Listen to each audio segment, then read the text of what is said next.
Hey all you cool cats and kittens. My friends know my name, but you can call me Elvis the King. Thank you very much. I like to have fun, but let's get serious for a minute. I have cerebral palsy, and I wanted to tell you guys a little bit about my life story. I was born prematurely, and that's what's called my CP. It affects my brain as well as my ability to walk. It's very hard for me to use my hands all the way. When I was born, my mom had very high blood pressure, and they had to get me out quickly by C-section. So I was in the incubator for a couple months. My mom was really sick, so she wasn't able to get to me for like 2 or 3 weeks. It was very hard for her to not be able to see me. When I started elementary school, and even through high school, the school that I went to didn't really give me a chance, in my opinion, to learn.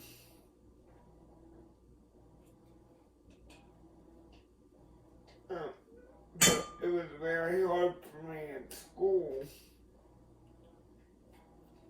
because they wanted me in the class with the severe handicapped kids. But mentally, I was able to be in regular classes. So we always had to fight to keep me in regular classes so I could get a high school diploma. Because when you're in the program for people that's severely handicapped, you don't get a degree. You get like a paper saying you participated when you graduate. When I was in elementary school,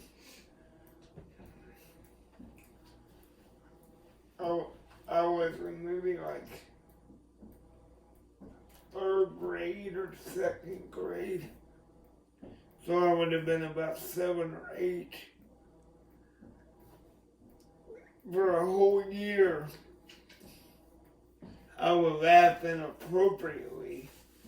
So I would be in timeout all day, every day for like a whole month straight. So my mom took me to a doctor, and they discovered that I have brain damage.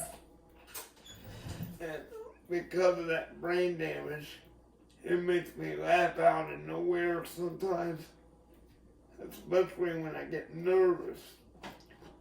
So the doctor had wrote a note saying that I wasn't to be punished.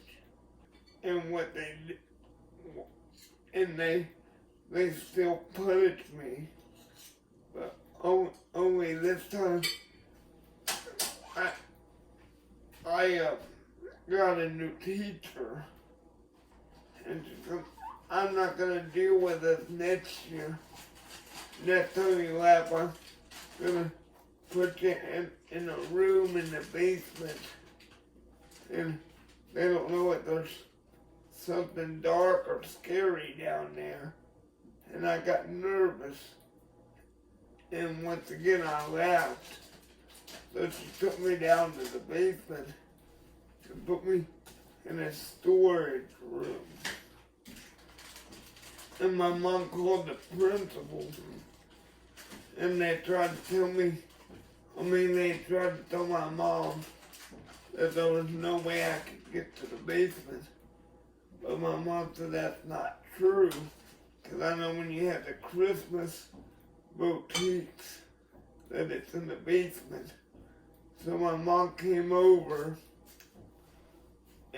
and the assistant principal was there, and the principal. And she got mad that my mom came there, and they pulled me out of class, and they said to take them down to where the teacher put me in the basement. So I got in the elevator and pressed B for basement. And then I went into the basement and showed them the room that she put me in. I'm not really sure how long I was down there, but I remember the teacher leaving, because I could hear her coming back up the elevator to go back upstairs. I felt so scared. There was no light down there, so I had to turn on my wheelchair light so that the reflection of my chair would have a little bit of light. And after that, I had nightmares until I was about 13, and I had to sleep with the light on until I was 13 years old. The year after that, after all that happened, it was Meet Teacher Day, and she gave me a hug and said, "How you doing, Frankie?" And she just kept that. She just kept saying, "I don't remember that day I brought you down to the basement." What would you say to that teacher now if you could?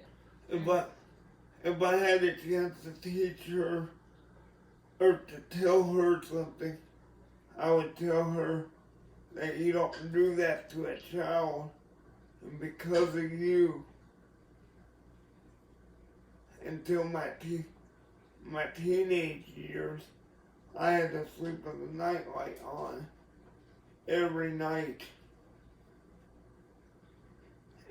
and that you just don't do that to a child, period. I don't care if they're handicapped or not. And that she knows that I had a medical condition that made me laugh inappropriately.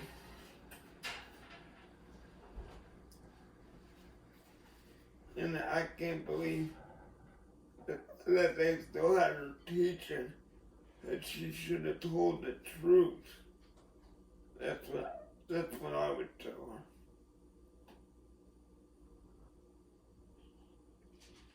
We reached the end of this video. See you next time. Peace.